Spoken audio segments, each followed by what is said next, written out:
no matter how good AI is and how creative it can be and how awesome it can be, one thing that it's lacking is the human connection, the human ability. Like, I've had people do photo shoots with me that were like, I hate taking my pictures. Absolutely hate taking my pictures. I've never had a picture of myself that I have loved until I worked with you. And the reason they had that experience is because our interaction during our photo shoot.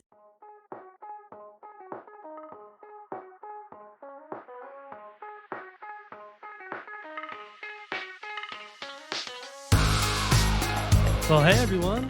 Welcome to episode 379 of F-Stop, Collaborate, and Listen with your host, Matt Payne. This week, I hosted a conversation with photographer Jess Wilson. Jess developed an innovative business model for her photography business that I think has relevancy for all disciplines of photography. Whether or not you have any plans to monetize your photography in the form of a business or not, I think there are some fun takeaways from this week's episode, so enjoy. Before we get going, I wanted to take a moment to thank our latest supporters of the podcast. These fantastic people have taken the time to financially support the podcast by visiting patreon.com/fstopandlisten. Patreon is the only way that this podcast survives, and so I depend on your generosity to keep this thing going. I operate on the value for value model here on the podcast by offering you useful information or entertainment for free, and in exchange, I hope you will reciprocate by helping to support the podcast. Just check out the link in the show notes to help out. Thanks in advance. Thank you to Sandy Morse, Ben Henry, David Foster, Matt Palmer, Carrie Giordano, Lee Gerstein, and Paul Whitworth for your generous contributions. You're awesome. Okay, let's get to this week's conversation with Jess Wilson. All right, Jess Wilson, it's great to have you on the podcast. Good morning, Matt. Thank you for having me. It's a pleasure to be here. You are very welcome, and I'm excited to talk to you. Every once in a while, I'll put out like a little, hey, does anyone want to come join me on my podcast over on different social media platforms? And since Threads is so new, I'm like, oh, most people here might not even know me. I put it out there and you were like, I'd love to come on your show. So here we are. Yeah, I know. I was so excited. I was like, there's like 100 people that have responded here. And when you responded to mine, I was like, yes. Well, it's funny because you were one of the only few people that actually followed my instructions. So yeah, that's kind of key, isn't it? Biggest pet peeves is when you're like, hey, like, do you want to do this? Then DM me or send me this info. And then people are like, wait, no, like you didn't even follow directions. So sorry, Felicia. I was going to say, you also have your own podcast, and I'm guessing that you run into that kind of stuff all the time as well. Yeah, on different aspects of things, not just the podcast stuff, but yeah, on a regular basis. So much fun. Well, Jess, for people who aren't familiar with you, why don't you go ahead and tell us a little bit about yourself? Well, my name is Jess, and I am the owner photographer behind the lens here at J. Wilson Pics. I am a mom to 3. I have 3. I call them babies, but they are, my youngest is 18. My other 2 are over 18. So 3 amazing young adults.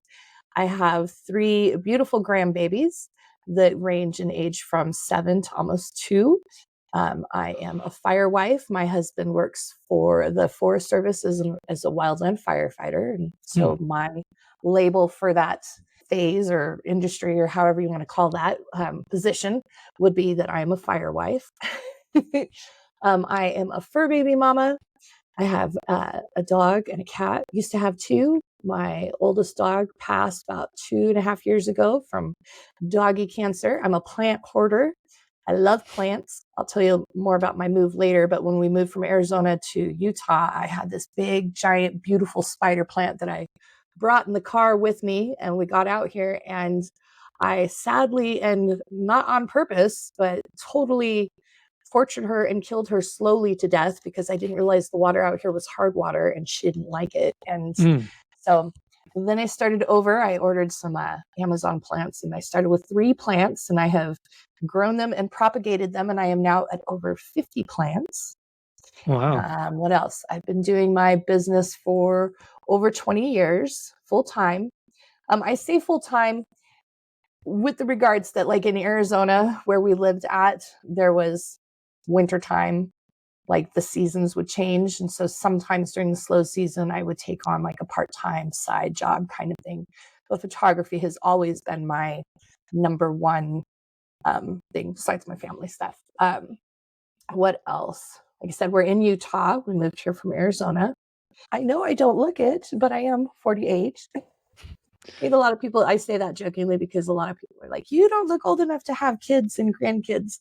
And I tease and say that in my younger years, I drank a lot of Fireball. And then in my older years, I did a lot of yoga. So, Well, we're almost the same age. I'm 45. yeah. Well, I'm still older. Yes, I will defer to my elder. Good deal. And I'm glad you clarified what Firewife was, because when you put that in the notes, I was like, I don't know what that is. I don't know if like how common that is, but in my circle of friends from Arizona, where we were all married to wildland firefighters, we called ourselves Firewives. So Makes perfect sense. So, Jess, let's talk a little bit more about the photography side of things. Maybe tell us a little bit about the types of photography that you've been engaged in and how you got started in it. there's a lot of story to that. I would love to say that at 5 years old, I was walking around with my Barbie camera and I knew I wanted to be a photographer, but that was not the case. I took photography in high school. So that I graduated in 1993. If that wants to, give you, look there. So it's been a hot minute, my senior year. And that was back in the time of the 35 millimeter and dark rooms. And I absolutely loved that class. It was so much fun. And the purpose of me taking that was because I needed an elective that I thought I would enjoy. So that's what I picked. And then it ended up being something that I actually really fell in love with, because if you've ever seen the Sons of Anarchy show, do you know what I'm talking about, Matt? I have. Okay. So the Sons of Anarchy show is like my childhood growing up, minus Really? the people having sex on pool tables or people being beaten to death, like right in front of you. Like I didn't see any of that, but that's the family and childhood style that I came from. And when I was a senior and took this class, I graduated and I got my baby book and I had like no pictures. There were no pictures in there. And so I was like, okay, this kind of sucks. Well, I got married shortly after graduating, and then I had my first child, and I just started taking pictures of everything. I was like, I'm going to document everything. And I did. Like, my first kid's baby book is like this big. And then I learned about digital scrapbooking. So then my second baby's book was about this big. And then my third daughter's was like about this big. Sorry, second daughter, my third baby. I have two girls and one boy. The boy's oldest. And so originally, it was just me taking what I learned from high school class and applying it to document these beautiful little creatures that I had created, and every little thing that they were doing. And my ex-husband's brother's wife's sister was getting married, and they were having a church wedding. And she was like, you're always taking pictures of all of the family outings and the adventures that we're doing and stuff. Like, come and take pictures for me. So I went and took their pictures, and they absolutely loved them. They were like, these are so beautiful. Like, you have like a natural eye for this. You should totally do this as a business. I was like, I don't know. One of my favorite photographers is Jim Zuckerman. He shoots for National Geographic. And then he was doing like this one-on-one online course that you could take, where he would teach you the basics and give you assignments, and you would go out and shoot your pictures and come back and submit them to him, and he would critique and give you feedback and all of that. And I was like, okay, I'm going to take his course. And if he says I have a natural eye for this and like I'm good at it, then okay, I'll do something with it. But if I suck, I'm just going to keep doing it as a hobby and something I enjoy doing. And so I took his course and I didn't suck, according to him. So I was like, okay, I'm going to do something with this. So that's originally how my photography business started, because it was something I loved doing. it was something I felt confident in doing because of the feedback that I had gotten from such an amazing photographer like Mr. Zuckerman. And I could work around my kids' schedule. Like I had small kids. And so like it worked for me. And so that's how it started. And originally I was doing like family portraits and couples and kiddos and like watch me grow sessions for their babies and stuff. And then that developed several years down the road. We moved back home to my hometown, and I happened to have like a resort that was like 5 minutes down the road from us in our neighborhood. That was a destination location for all the people from the valley. So it was up in the White Mountains, Pine Top, Arizona specifically. So everybody from like Phoenix and like out of state would come to this place and have their weddings. And so I ended up getting on their preferred photographer list and did a lot of weddings. And then my oldest daughter, she took photography in high school, and her photography teacher happened to be another local photographer that I worked with. We actually second shot for each other on several different things. So that was a lot of fun. And so then I brought her on and had her, hired her as my second shooter. So like she'd go and do like a family session or, like an event session while I was doing a wedding or whatever. So we did that for a couple of years. And then like there's so much more. Do you want me to keep going? Do you want me to stop? Well, I had a quick question because you're describing like weddings and then like family portraits throughout the years, and is that kind of what you meant by life photographer? Yes. So my definition for life photography was exactly that, because I was doing weddings.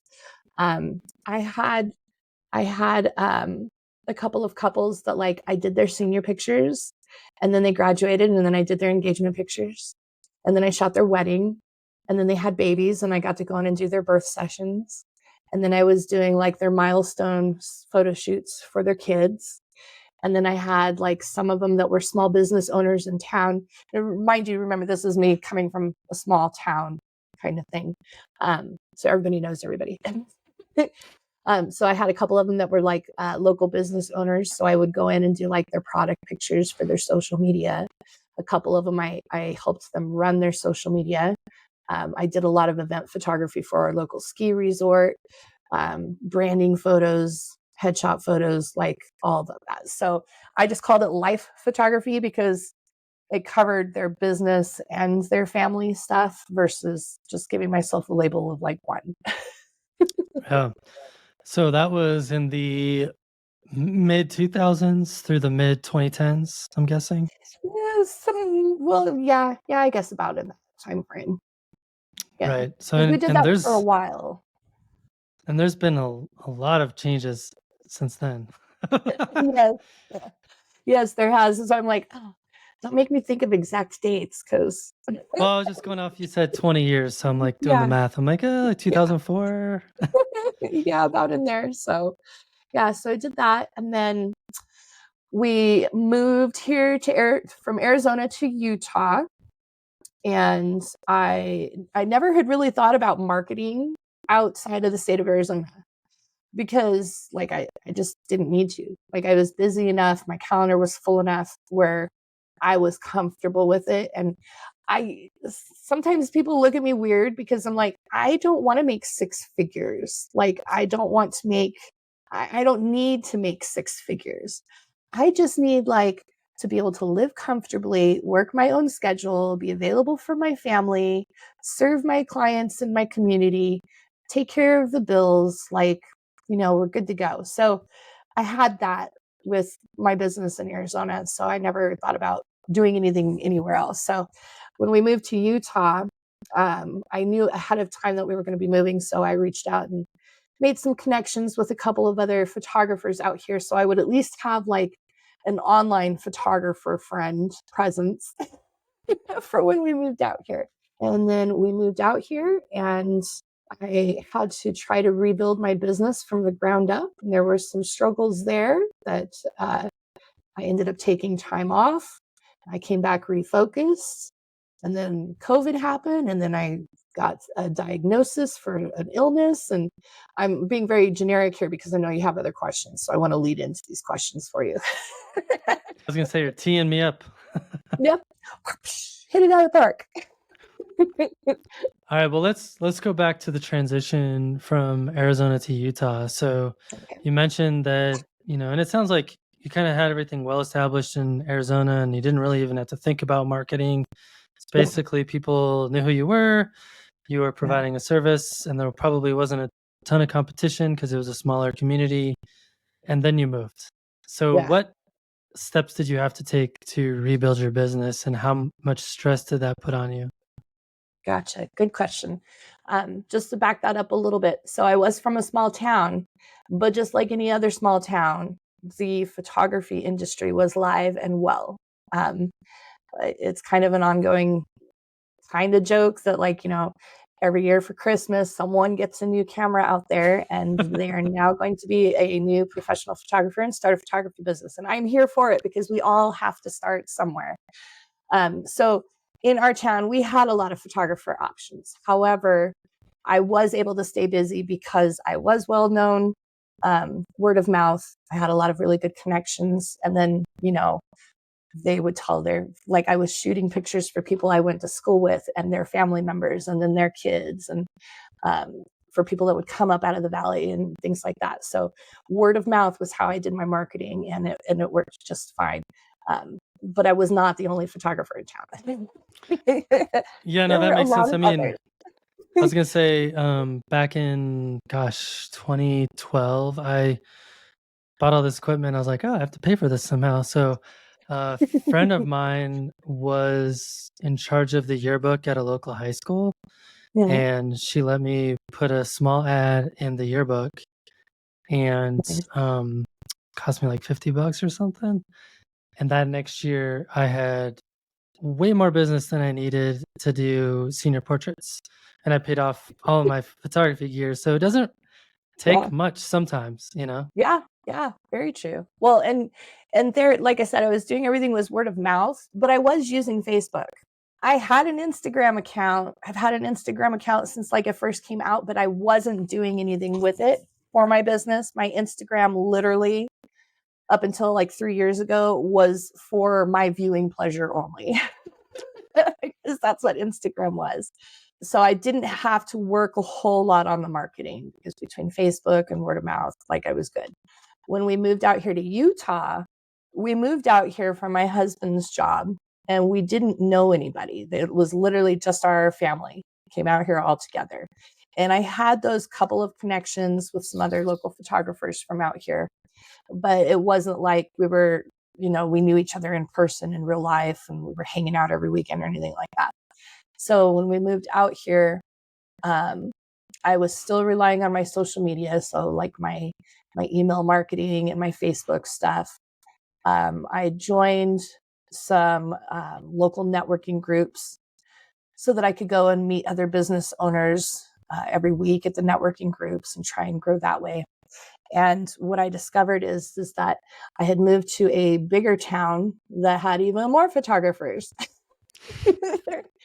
And I was like, oh, this is so hard because I have this heart focus thing where I will always love and always say yes to family portraits. And I have reasons for that. It was a lot. It was a lot. And Utah is primarily LDS. So there was a lot of, like, I was not going to do any more weddings because there was a lot of temple weddings and stuff that were happening. And I was like, yeah, no, like, my weddings have all been like at this resort where it's like, they've got two kegs over in the back corner and everybody's out having a good time. And they're not like, they were really nice weddings, but they were not, like temple weddings kind I of was gonna thing. say, like, there's a stress differential between those two Yes. settings. Yeah, exactly. And so I was like, okay, so weddings are off the shelf for me kind of thing. So I just kind of focused on family stuff. And it was hard, I'm not gonna lie. It was hard. It was very stressful. Because nobody wants to take a business that, it's not like I'm raking in millions, but I was doing good enough for what I needed it to do, to all of a sudden having a really expensive hobby. So that was a bit stressful. But then I also started having health issues when we moved out here to Utah. That was like a whole thing. That's like a whole nother podcast episode. I mean, I'll share some of that with you, but and so that affected what I was able to actually get out and do in person a lot as well. So it was very slow growing and it was very disheartening. And so I ended up being like, okay, you know what? I've got too much going on. I'm just going to take a year off.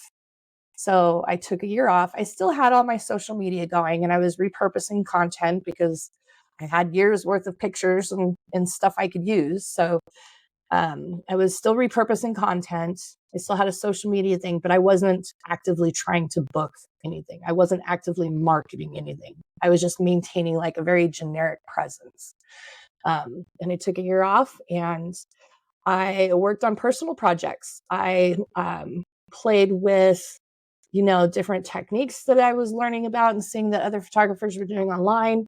I started doing photo journaling. So I was doing like a photo a day and doing like different photo challenges for myself and things. And so I did that for like a year. And then I was like, okay, battery's recharged. Let's see what I want to do here. And during that process of time too, I was also kind of like trying to pay attention to where I saw the gaps were and if that was a gap that I could fill kind of thing. And so I found a gap. So at the end of that year, I started going back to the networking meetings that I was going to. And the gap that I found was that everybody was using the same stock images. So I decided for their business stuff. Like it got to a point where I could be scrolling through Facebook and I would see 5 different types of businesses.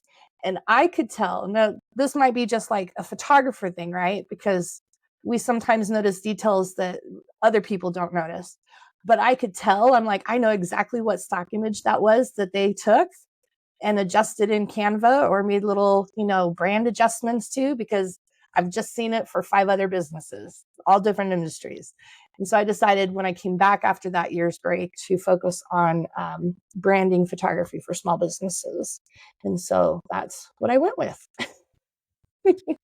That makes a lot of sense. And then came the pandemic and also the health issues that you mentioned. So tell us a little bit about your health adventure. Well, it Those are started your with words, me. not mine. Yeah, I know. Well, it was quite the journey. It started with me doing yoga, and I came up from a downward dog and instantly had the head spins. If you've ever drank alcohol in your life and drank too much, you know that there's a point in your drinking where you get the room spins. And this is exactly what that felt like. And it was just crazy to me. All I was doing was yoga. And so I ended up going to the doctor and they were like, oh, your equilibrium is off. You have, I forget what it's called. Your equilibrium is off. And they gave me some medication to take for it. And I didn't take the medication. It ended up being like motion sickness stuff. And it would knock me out for like 4 hours because I'm really lightweight when it comes to medication stuff. And so then I went back to my doctor and was like, okay, like this is still happening. Like I can't drive anywhere because I never know when it's going to hit. Like this is like, I need to find an answer of why it's happening, not just knock me out kind of thing to sleep through it. And so I started going over, all my symptoms. My hair was falling out. I was having a hard time sleeping. I was having night sweats. Like my husband at one point was like, you either have a brain tumor or you're going into menopause, but something's wrong with you. Like, go get it figured out. And this first doctor was like, oh, you're just fat. Like, if you just lose some weight, these symptoms would go away. And I was like, well, you suck. Because if you looked at my notes in my medical chart, you would see that, like, I eat a pretty healthy diet. I drink like half a gallon of water every day. I count my macros. I don't count calories. I count my macros. I was lifting weights 5 days a week and was maintaining a weight of like 175 for the last like 8 years. And all of a sudden now, like I've got 30 pounds on that won't go anywhere. Like, look at what I'm doing before you tell me that I'm just fat and I need to lose weight, dude. So I fired him. And since then, I have learned that I'm very blessed to be in an area and have an insurance that allows me the privilege of being able to fire a doctor, because Yeah. I have fired like 9 of them. And so that started my course of I went doctor shopping. I'd go in and meet a new doctor and I'd be like, these are my symptoms of what's going on, these, and this is what I want from you. I want you to help me figure out what's going on and be open to the fact that I believe in healing with nutrition. I believe in homeopathic medicine. I believe in like energy healing and using essential oils and tea infusions and all of that stuff. I need you to meet me in the middle of that, because I also believe in modern medicine and medications and things of that nature, but that's not going to be the be all do all. And I ask a lot of questions and I do my own research. So if they're like, oh, blah, blah, blah, blah, blah, I'm like, okay, hold that thought. I'm going to go home and research it and I'll meet back up with you like 2 weeks from now and we'll go from there. And not everybody was okay with that.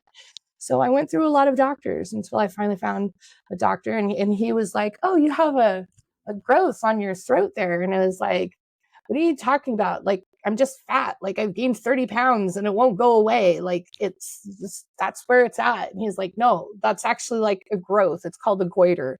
And I was like, what are you talking about? So I ended up having growths on my neck that I thought was just like a fat roll because of all the extra weight that I had developed. And he had me go in and have it tested. And they were like, well, the tests are inconclusive, but we think it's thyroid cancer. And I said, well, you think? Well, I'm not going to agree to any surgery or anything where you're cutting anything out of me until you can tell me you know that it is.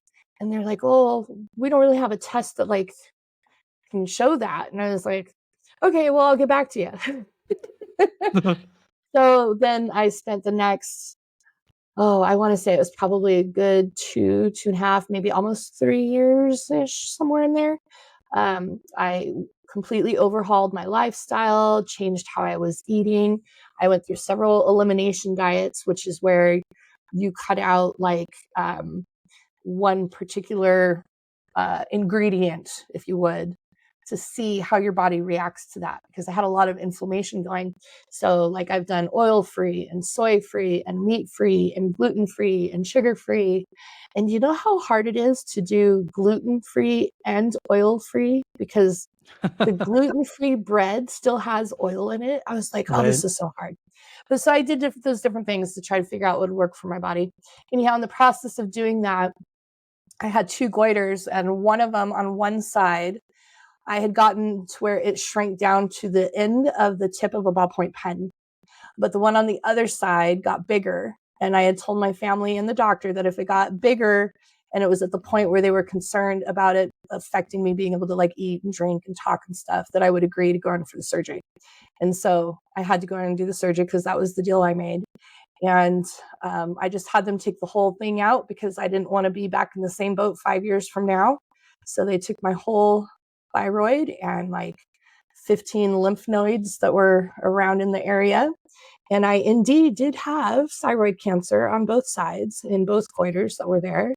And so, yeah, that has been about 3.5, almost 4 years now. And I am cancer free now, but I do still have like autoimmune issues and things that come up that we work on as they come up, kind of thing. So that's that story. Yeah, and I imagine that it's probably a little bit difficult to run a photography business when you have all those health issues that come up for you. Yes, exactly. So I focused a lot on the networking aspect during that time frame. So then I Yeah. had the surgery, and when I was recovering from the surgery, I joined Clubhouse, and that And made that all of the was difference. during COVID. Yes. Yeah, it wasn't it wasn't at the height of COVID. It was like just past like the middle time. So like it was still like a big thing, kind of deal. Like my husband was the only one that was allowed to come into the hospital room with me, kind of thing, and like the kids couldn't come in or anything like that, which was fine. But yeah, that was kind of scary going in to have a surgery during that time frame. It's like, Yeah, and for people who weren't around during Clubhouse, basically what it was a audio only application on your phone that was almost like a bunch of Twitter spaces, but different servers and channels, and you could join all these chats that were thematically based. And I know I spent quite a bit of time on Clubhouse there for probably 6 months or so. It was a really interesting way to connect with people from all over the place. Yes, yes, I absolutely loved it. It's still alive and well. They just recently did an update that a lot of people are hating. However, it is still alive and well. I am still active over there because I love it so much there. Um, so yeah, while I was recovering from surgery, I joined Clubhouse, and obviously I had taken a break from trying to book anything or do anything for my business because the recovery period was like 6 weeks. Um, and then even at that, they were like, sometimes it takes people years before they get back to 100%. So it really just depends on what your body wants to do. But I joined Clubhouse, and I was meeting people from all over the world, and had a lot of people that were like, I would love to do work with you, but like you're in Utah and I'm over here in the UK, or, I'm up here in Canada. And I was like, yeah, that's not going to work. Because first off, I don't want to travel. You're going to have to pay me a lot to get me to want to go to travel. And so like, it's moot point. But right before my surgery, at the start of COVID, there were a couple of photographers that I was following on Instagram that started offering something called remote photo shoots, virtual photo shoots. And I was like, that is such a cool idea. Like, I'm going to look into, so put a pin in that. I'm going to come back and look at that again sometime because that's a really cool idea. And so when I started meeting people on Clubhouse during my recovery, I was like, like, this sucks that I have so many people that are like, I would love to work with you, and I don't have a way to make that happen. And then I was like, wait, those virtual photo shoots, let's check into that. So I pulled those photographers back up, and once COVID stuff kind of died down, they stopped offering those and went back to their in-person stuff. And so again, I saw a little bit of a gap, and I was like, I think I could fill that gap. So I pivoted my business. I completely revamped my website, revamped my social media stuff, and switched everything to remote services. Came up with, revamped my packages and my offerings and what I wanted to offer and how that would look doing it remote instead of in person. And then that's how the remote services started and were born. I started at first, my first 3 sessions were through FaceTime. I have some really amazing friends that were like, I'll model, we'll try this. So we did FaceTime photo shoots, and I was not happy with the quality of the images. And so I was like, there's got to be a different way. So I did some more research, and then I found the Shutter app, which is a photography app made by photographers for photographers, specifically during COVID, so people could still shoot. It's a husband and wife team that developed it. And it's like, it's been like life-changing literally for my business because it's so amazing. It's basically like, so Matt, if you were going to do a headshot session with me, for example, like there's this whole process we do to plan ahead of time, right? But then I send you the link to this app. It works on Samsung, Android, iPhone. Technically, you could do it like on your tablet or your laptop or whatever, but I always tell people I prefer to do it on your phone because the cameras on your phone are so technologically advanced nowadays that they're almost comparable to some of the DSLRs that you're going to shoot with, like what you can make happen. And you can't get that from a tablet or an iPad or a laptop camera. There's just no way. So I always just keep it to the phone. But you would download this app to your phone. And then the day of the photo shoot, I log in on my end, you log in on your end. And we take the pictures according to our shoot plan. Of course, you're doing the work, right, of having to like put your phone on the stand and move it and adjust it where I need you to put it. But we've already planned all of this stuff. We take your pictures. I pull it from the app to my end, run it through all of my editing processes, just like I would do if I was doing stuff in person, and then deliver it to your email within 2 to 3 business days. And the whole process from start to finish, I have managed to make it's exactly the same way I would do stuff if I was in person with you. The only difference is that when we do the actual shoot, I'm here in Utah and you're wherever it is that you're at, kind of thing. So that's how the remote services started and how that was born. That's amazing. So in order for someone to do it, they have to have a phone, obviously, Mhm.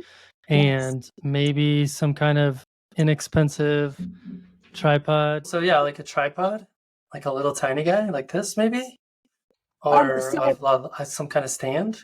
so here's my thing. I am all about working smarter, not harder, and not having to go out and spend a bunch of money if it's not gonna be worthwhile for you. So I always say that, like, I have like this big stand that can go up to eye level, whether I'm standing or sitting. So it's like 6 to 8 feet. I always say, if you're gonna take these pictures and you think you might use a bigger stand at another point in time to take pictures for your business, buy one off of Amazon, $10, save the receipt, write it off as a business expense, use that stand. If this is like a one-time thing, you absolutely hate doing pictures, and this is the only time you're going to do pictures this whole year for your business, then there's tips and tricks that I give people. Like, you could take like your shaker cup, or like a giant canned food, or just a canned food item, and you can prop your phone against it, cut it with a hair tie, and move it around. I've had people do photo shoots where they had their phone stuck on the back of their shoe, and they just moved the shoe around to where we needed it. There was one gentleman that we needed to be up higher, and we were shooting outside. He literally brought like his kitchen chair and like 2 coolers outside in the yard and set those up, and then had his shoe with the phone in it right there at the top, right? But that's why, like I said, if you're going to do more than just this photo shoot, like, just go ahead and spend the $10-15, get a good stand that's lightweight, portable, multi-purpose, write it off as a business expense kind of thing. But for the most part, really the main requirements are having the device and then having a solid signal. If you don't have a solid signal, we're pretty much SOL Right. because it's not going to work. So that's cool. So other than them having a phone, they might need some way of propping their phone up, no problem. Mhm. And then your job then, I'm guessing, is to provide some direction. Like, okay, I want you to move a little bit to the left. I want you to lift your head up. You're doing some posing. Mhm. You maybe are helping them implement external light if they have anything in their space where they can light up whatever environment you're using.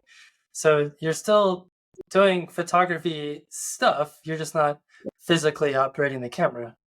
Well, I still am. I'm taking over their camera on Oh, their okay. device. That's even So I cooler. can I can adjust all of the settings and do whatever I need to do on their camera. Like, I can't see their text messages, I can't see their camera roll. I literally just take over the camera app itself. So I can make adjustments on the camera app, and then I push the shutter on my end and take the pictures. But yes, you are correct. I do all of the photography stuff still, because we plan for the location. I help with the angles and the lighting. I walk them through the posing. We discuss ahead of this stuff all ahead of time, doing our shirt. We do a shoot plan call. So the day of the photo shoot, we both know what we're doing and what's expected, and we're on the same page. But we cover all of that. We go into like props, we go into outfits, we go into like the thought process being like, how are you using these final images? And then we create the storylines and the props and the outfits and all of that stuff based on what the final needs or final usage of those images is going to be. I hope that made sense how I explained that, but yeah. Makes total sense. Well, I have so many questions.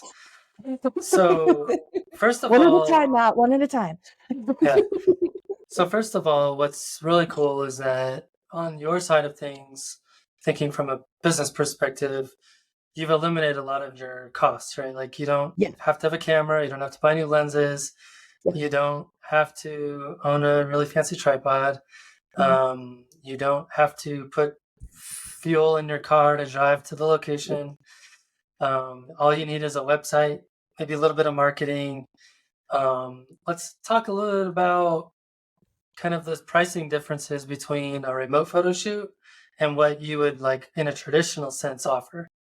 Right. Yeah. No, I love that you brought this up, because I just updated my website with a page on this. 2 pages, in fact, where I say price comparison and I list all the details. So I love that you brought this up. um, because I have switched to remote, it 100,000% has eliminated a lot of the overhead costs that I would normally incur or the client would normally incur to do a photo shoot. Now, the differences in prices. So when you book a branding photo shoot, for example, with an in-person photographer, and y'all, I have no hate for that because I think that there is more than enough. And I am one of those photographers that is all about community over competition. So if you have someone local that you absolutely love, they're out of your price range right now, start saving those pennies and nickels because that stuff adds up. Like save it and work with them, do that. But if you you wanted to go the remote route, this is why you would want to do that. So when you work with someone that's local, you're going to have you pay the photographer's fee. Now, if they've done their pricing right, they have an hourly fee that is part of their pricing that they give to you. You might not know that, but that's what goes into the pricing, right? So they have their hourly fee. If they have a second shooter or an assistant, they have to pay those people. If the location that you pick requires a permit or a fee to be paid to use that location, you have to pay that and get that all taken care of. And that happens a lot. Like here in Utah, there are these beautiful places on National Forest Service property. You have to buy a permit to be able to go out there and shoot pictures. And that permit is a couple $100 and it's only good for 24, 48 hours. So, it just depends on your location that you want to use. So you got location fees. If you're, needing specific props and set stuff, right, for your photo shoot, there's going to be a cost incurred for that. If you're having a stylist come in to help you with your wardrobe, there's a cost for that. If you're having hair and makeup done professionally, there's a cost for that. And then you add in your own costs of how much gas and wear and tear on your vehicle, how much extra time do you have to allow for traffic or to drop the kids off to the babysitter or to grandma and then count for traffic to get there on time. So there's all of these things that go into that. And that's why you pay the amount of money that you pay when you work with a local branding photographer. That could look like anywhere from $3,000, $5,000 and up, depending on the photographer and what it is that you're doing and where you're shooting at and all of that. Like I said, because there's all of those fees that go into it, not including taxes and fees and any other unexpected expenses that pop up, right? I mean, there's more to that list, but you get the idea. With remote photography, we're eliminating almost all of that, literally, because a lot of the people that I work with are solopreneurs, which if you're not sure what solopreneurs are entrepreneurs that are one-man band kind of entrepreneurs.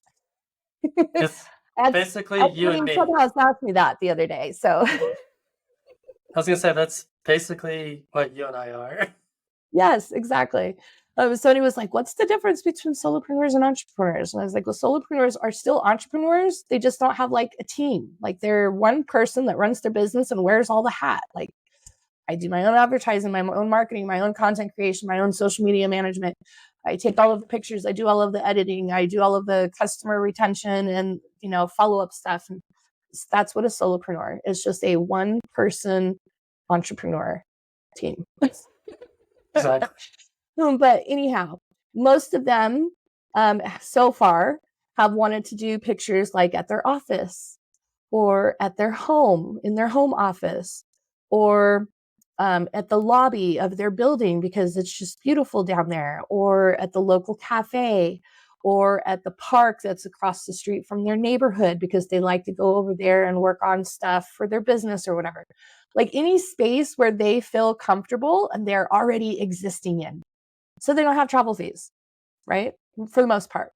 And then I always recommend that go in your closet and wear stuff that feels good for you don't need to go out and buy a whole new outfit to do a photo shoot. If you want to, okay, great, but there's some parameters for that, right? Because you don't want to be too tight, you don't want to be too loose, you want to be comfortable, you want to feel comfortable and confident. And 9 times out of 10, you're going to find something like that in your closet. So I guess they could still have those expenses if they wanted to hire a stylist that was local to them to help them, or if they wanted to have someone come do their hair and makeup. But my whole, my tagline for my business is that it's true to you photography services, and that I'm the photographer in your back pocket you didn't know you needed. Because we will go through like their outfits, and like I give specific tips, like for headshots, for example, we're not doing full body pictures for headshots. So just put on like your favorite pair of pajama pants or some neutral slacks, right? And then we're just going to focus on the top half of you. And you can layer. I'm totally giving you a freebie tip here. Not that you asked, but I'm giving it. You can layer the top. So say I have this shirt, and then I put a cardigan and maybe accessorize with like a scarf or some different earrings, right? Or maybe a hat and some glasses. I've got one look. Now I can remove layers or add layers, and I'll get a whole another different look kind of thing. So, I walk them through like how to do that layering so that we get 2 to 3 different outfit changes or looks without them having to go in and do a complete overhaul and taking that extra time of having to like fully change everything. So there's a lot of costs that are eliminated, is my point. Sorry, getting back to your question. I squirreled us there a little bit. I thought your freebie tip was gonna be, even though we're only doing headshots, you should at least wear some pants. Well, yeah, but that's why I say pajama pants if you're comfortable. How does that go? Party at the bottom, professional at the top. So I'm able to charge less than what you would expect because I am not shooting locally with you. I'm shooting remotely with you. So whereas if you were working with a local branding photographer and doing a branding photo session for your business, you're going to have all of those expenses that are going to be part of the package that you're buying. And then depending on the photographer, there might be additional fees afterwards to pay for the images, right? Because everybody does it differently. Some are going to be like, this is the package price to shoot. And then this is how much you're going to pay per image for any pictures that you want from that shoot kind of thing. I charge one price. So I do my branding sessions are $500. That price is probably going to go up a little bit at the end of the year, but not a whole lot. And it's for a set time frame because we come in with that shoot plan. So we're able to just boom, boom, boom, boom, knock it out. And then you go away from that with like up to 30 to 60 images that you can use that are part of the package. So on those pages that I just updated, I did all of this comparison thing of like the kinds of fees that you could expect to pay working with a local photographer versus doing a remote session. And I ended it with like, with a remote session, the price you pay is the price you pay. There is no like, when we're all said and done, being like, oh, well, if you want like 50 more pictures, that's going to be like another $500. Like, no, Right. there's the package. The images are included in the package. You have permissions to use them. You're done. So it's wonderful that it allows me to. I've never wanted to be the cheapest photographer, but I've also never wanted to be the most expensive photographer because I want to be like the blue collar. I work hard for my money and I want to make every dollar count kind of middle way, because that's how I am when I spend my money. And so I love that it allows me to do that. Like I can be very cost effective and affordable for solopreneurs, and still be able to turn out a quality product and a quality service form. And the fact that I get to work with people from all over the world now has been like amazing. Yeah, I was gonna say that kind of leads me to my next question, which is kind of a mouthful, but you'll see where I'm going. So what I like about your model is that you've pivoted, not only because of health issues, but also because you saw a gap. And I see it as a great example of someone who kind of responded to disruption in the industry and disruption in your life. And by providing the remote services, your client base goes from hyper local to the world instantaneously, right? Now that we have things like AI coming out, what advice do you have for other creatives facing similar types of disruption in our space? AI, it's like you either love it or you hate it, right? Like that's been my experience when talking about AI stuff with people is they either love it or they hate it. I think that AI is a wonderful tool if it is used properly. I've seen and been, read through discussions like on Threads and other platforms where photographers are like really concerned about like, oh, there goes our job. There goes like we're done for. And I don't agree with that. I think that the people that are really, really scared of AI taking over and taking them out of business, with all due respect, are coming from a place of fear, which is probably stemming from a place of scarcity in their business. And that's why it's scary for them. And that's why they're like, eh. Because no matter how good AI is and how creative it can be and how awesome it can be, one thing that it's lacking is the human connection, the human ability. Like, I've had people do photo shoots with me that were like, I hate taking my pictures. Absolutely hate taking my pictures. Have never had a picture of myself that I have loved until I worked with you. And the reason they had that experience is because our interaction during our photo shoot, before our photo shoot planning, before that, even like our interaction engagement together, like on social media stuff and audio spaces, going into our planning session and then doing our photo shoot, there's a comfortableness and a connection and that we have in our discussion that makes it to where I can take pictures of them when they're just being themselves. They're being comfortable. They're not anxious. They're laughing. We're joking. We're chit-chatting about what they've got going on. And AI will never replace that. AI will never be able to replace that. There may be people that you have worked with that decide they're going to go try AI and it might work for a while. But at some point, they're probably going to come back to you because that connection is what's missing. And I think that it's going to get to a point where people will start to miss that and they will crave that because we all want to be seen. We all want to be heard. We all want to be told how awesome we are. And I think that there's just certain things that AI cannot duplicate and cannot make happen. And so there's still going to be a market of people that want that and will still use your services because that's what they're wanting. I have yet to meet somebody that's like, oh, I just Googled photographer near me and I picked the first one that popped up. Didn't look at their reviews, didn't call and talk to him, didn't email and ask any questions or anything. I mean, I guess there's some people, but most of them are going to like do their research and make sure that they connect with the photographer, that they're going to get along, that they have good chemistry, like a good vibe, good energy kind of thing. And yeah, so I know that was probably a really long answer to your question. I think AI is wonderful and the possibilities for it are endless. It can be used for good. It can be used for evil in all different shapes and sizes, ChatGPT, the AI, image creation stuff and all of that.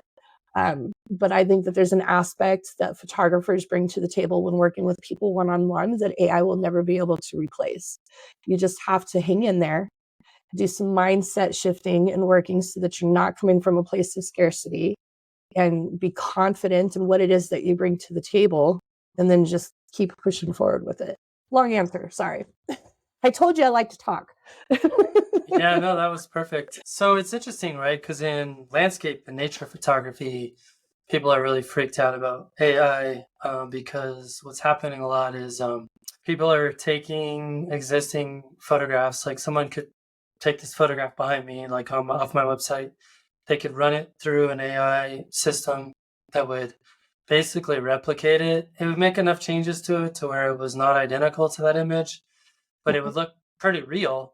And then they're using those images basically, like there's these big Facebook pages that are pumping out day after day after day, just AI generated images based off real photographs. And then they're passing them off as if they're actually real photographs, and they're not giving any credit to the original photographer that created the image.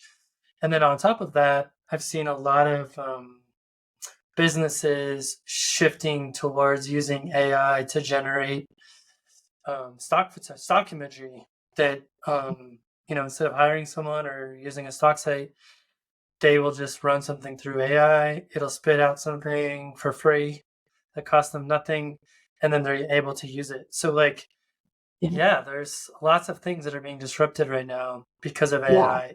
And to your point, I think at the end of the day, humans value humans, right? Like we value human interaction. And I think if you want to differentiate yourself from AI, I'm going to borrow a little bit from a newsletter I just got from the person who runs the Close-Up Photographer of the Year award. And it's cool because they publish these newsletters that are full of really interesting content.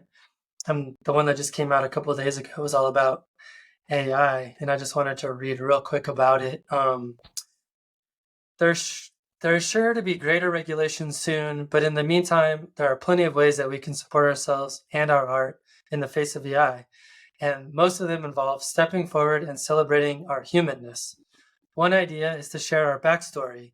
In his book, Show Your Work, Austin Kleon notes human beings are interested in other human beings and what other human beings do. In order to make a meaningful connection, we need to share something of ourselves. It doesn't have to be our entire life story, just a few details to show that we are human. So I think what you said is right on. Like people are going to engage more with people who are being more honest about them. And even one thing I do is like I share people like my flaws and weaknesses and things that make me human. And I think people at the end of the day they appreciate that. So I think if you're Yeah. scared of AI, double down on your humanness, and I think you'll go far. Yeah, I agree with that. I agree with that. And I think that too, another thing that a lot of photographers don't do that I think they should be doing is protecting your work with a watermark and your metadata information in the image information. Um, because so obviously I do nature and landscape photography, but I do that as like my own hobby thing. That is not something that is like my wheelhouse, like how it is for you, right? But I have had stories where one of the first stories I heard on Clubhouse in one of the first photography rooms I was in, a man and woman went on vacation. The woman is walking down the beach. The sun is setting. She's in a long, beautiful flowing dress. She's an influencer. And he takes a picture of her to use for her social media. She posts it on her social media. Another influencer takes her image, photoshops her own face onto the woman's body. That's literally the only thing she changed. And then she ran with that picture and was getting like brand deals and making all kinds of money, like, right? And the only mistake that the original lady did was that they didn't have their metadata on that image. They didn't have a logo or a watermark or anything on it. You can put that stuff on there, you guys, in the metadata. You can put it on there where it's like really opaque and you can't see it. It doesn't detract from the image. But if you have your information on the image's information, it's somewhere in there. Like when push comes to shove, if it came down to it, you would be able to prove I have ownership of this original image, So even if these Oh, for copies sure. are being made, right? Like I can still, like, this is my image. This is all of my information in this original image kind of thing. And I think that that's something that's sometimes overlooked by a lot of people. Just wanted No, to throw I that in. no, I agree. And I personally, at the end of every year, I submit all of the images that I published that year to the U.S. Copyright Office. Mhm. Because if you do that, you're entitled to greater rewards if people use your image without permission. And I run all of my images through a service called Pixie, Pixsy. Mhm. And I actually pray that people like that steal my photographs because if they do, I'm gonna make a lot of money off of it, way more than I would normally. Honestly, like Right. I've had it happen a handful of times now where Yeah. someone thought they were being clever. They downloaded the photograph off my website or social media. They used it on their website where they were selling goods, making lots of money off of my images, and I was able to recoup money Yeah. from that. So, See, and I think that as they make these changes and like safety measures in AI, or not even safety measures, just like ethical guidelines, right, in using AI, that kind of stuff will be stuff that will protect people with their work, kind of mhm, thing. You know what I for mean? sure. Like, don't give up on it. Don't stop doing it just because AI is in the picture. Like, still do it because AI is in the picture. Yeah, and I'm not personally worried about someone downloading my photos and then putting them through AI. Like, if you want to do that, I guess knock yourself out. But at the end of the day, first of all, you're not going to buy a print from someone who's pumping out AI images. Probably Yeah, not. right. Maybe I'm wrong there, but most people want to work with an actual human artist, not Yeah, a computer algorithm. So yeah, there's I that. agree. So relating to all of that stuff and all the things that you've done to manage the different kind of iterations of your photography business, I'm curious, what are some of the human mistakes that you've made on your journey and how have you learned from them? Oh, I've made lots of mistakes. I will stick with just mistakes in regards to the remote stuff. Okay. So this will be Sure, yeah. like 3, 4 year time frame based, like most recent kind of thing.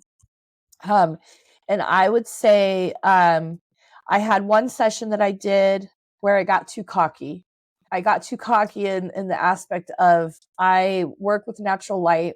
I don't do a whole lot with like studio lighting and light setups. Natural light is my jam. And I got too cocky on one photo session and was like, I can work with this light, no problem. Like, if it's any issues, I'll just edit it in processing. Oh, yeah, no, that bit me in the ass big time. Well, like um, so it, blown out highlights and things like that. no, it was like too dark. And then when I would try to lighten it and process it pixelated it because Yeah, we yeah. are shooting remote, right? Like, so there is depending on the phone, that's another thing. Depending on the client's phone decides how good a quality pictures we're going to get. Because I Sure. take over their camera, I'm able to see what lenses they have. So like if they have a selfie lens or a wide angle lens or whatever. And so I will usually pick to use whichever camera has the highest megapixels because that's going to give us the best quality image. But even at that, there's still only so much manipulation that you can do before you start to have problems with your editing. So yeah, so that bit me in the butt. Just real quick, are you having them switch it to RAW in the camera? Like I'm ProRes? not. I'm Oh, not. interesting. Yeah, I'm not. That's something I thought about maybe trying, but to be honest, the few times that I thought, oh, I should try to do that, I forgot to ask them to do that, to try it and see, because I wanted to see how that would play, right?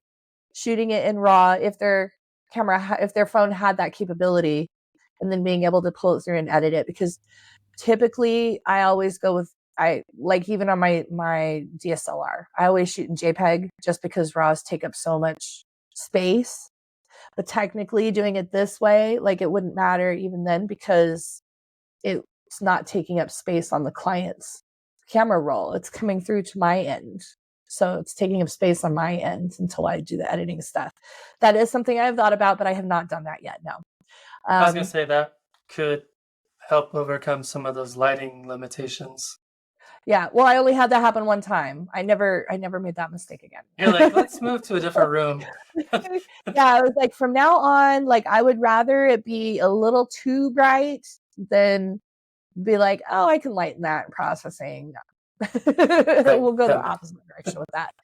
And then other mistakes that I have made, like I would say I make a ton of mistakes on a regular basis in explaining to people what I do and oh, tell me about doing a headshot session. And I tend to give too much info because I'm just so excited about it. I'm like, oh my gosh, we're gonna have so much fun working together.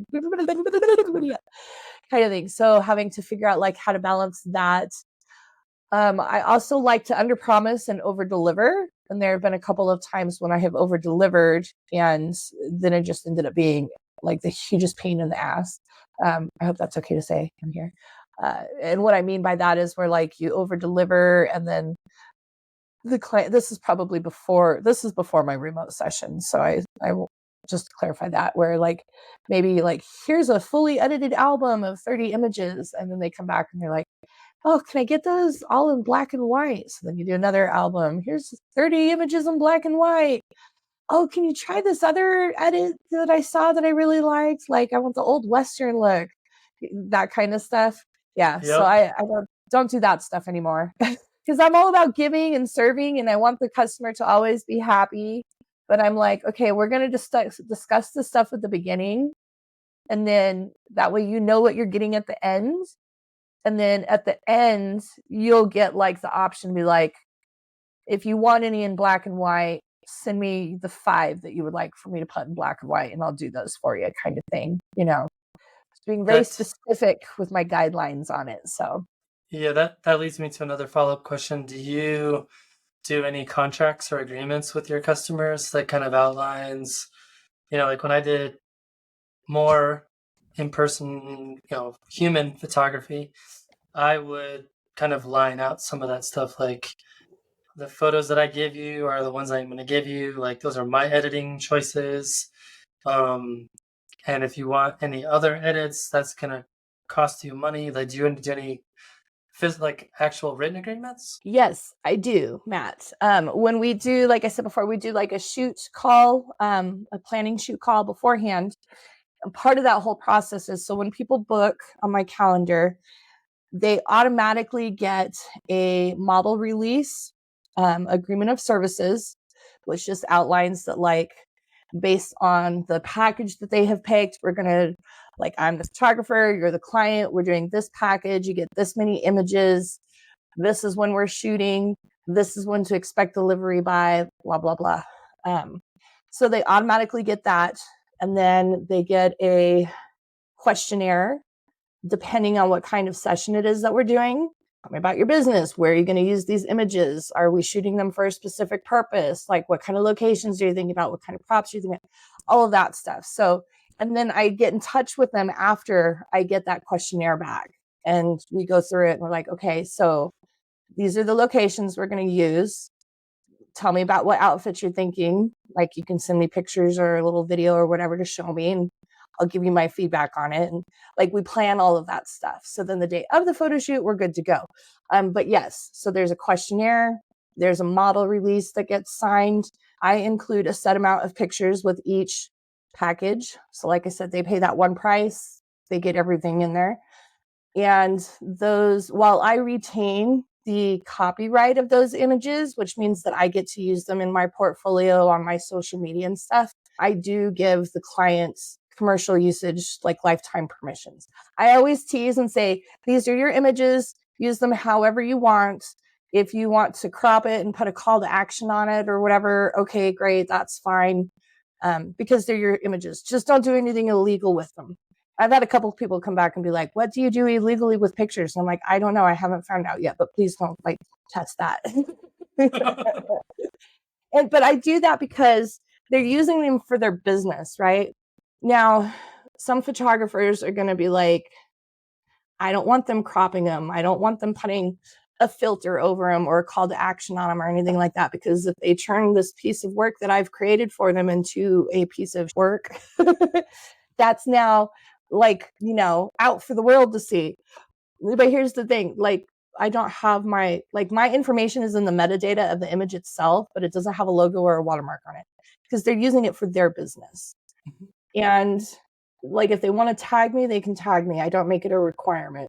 Sometimes I think I shoot myself in the foot with that a little bit, but I'm okay with that because sometimes they make adjustments to stuff and I'm like, that doesn't really go with my style of shooting anyways. So I don't care.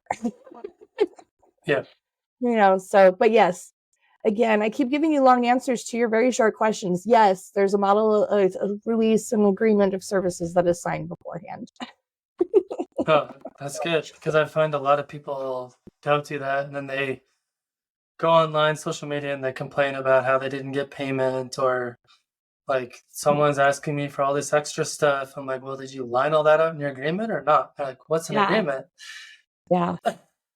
Yeah. Come on. No, my thought process on this is I don't shoot anything unless it's on my calendar, and it doesn't get on my calendar unless there's a signed contract and a paid invoice.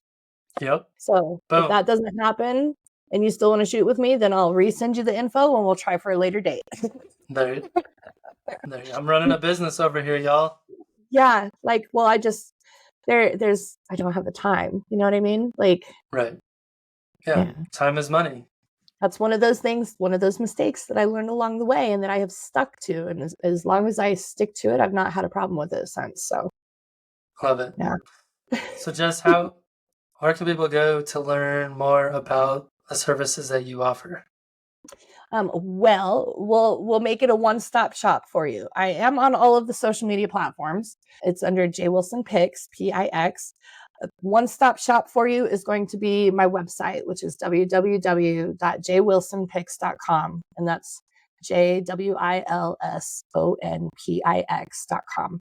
And all of my social media platforms are linked from there. You can find out information on the step-by-step process of what it looks like to do a remote photo session. You can see the price comparison list I put on there. And most importantly, you can see samples of the images from clients that I've worked with from all over the world on there. So that would Brilliant. be where to find me at. Love it. And last question I have, who do you recommend we learn more about through the podcast? Who are some people that, if we don't already know who they are, we should definitely learn about them?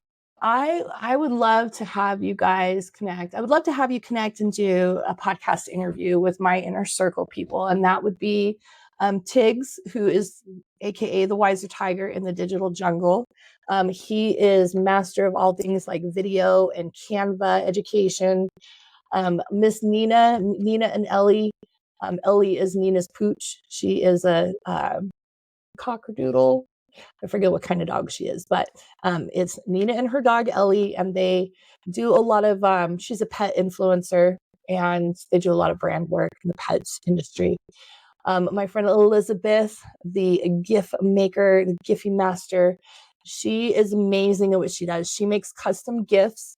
If you connect with me on my Instagram or my Facebook, any of my social media platforms, and you see the custom GIFs that I use that are specifically branded to my business, she made those for me. She's amazing at what she does.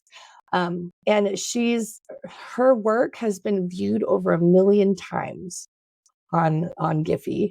Like, she's just amazing at what she does. And then, of course, my friend Steph, who is the brains behind the business over at Take Roots PR and Consulting. All of these guys are all of these people, because Tiggs is the only guy, are amazing humans. They're awesome at what they do.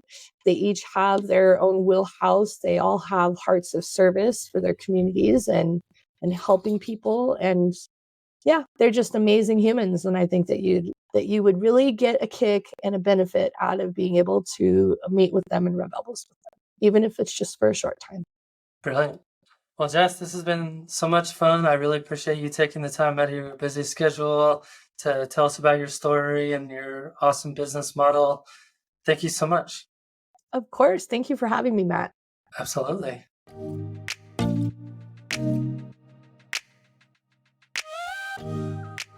Well, thank you to Jess for the wonderful conversation on this week's podcast. I hope that listeners gain some valuable insight and look for ways to incorporate a bit of innovation into their approach to photography and their photography business. For those of you who are not currently in a financial position to support the podcast on Patreon or PayPal, you can help out by leaving a 5-star review of the podcast on whatever application you use to listen, including Spotify, Apple Podcasts, or even over on podchaser.com. Thanks in advance for all of your help. It really does help the show become discovered by more listeners. Okay, that's all for now. Thanks for stopping in, collaborating with us, and listening. See you next week.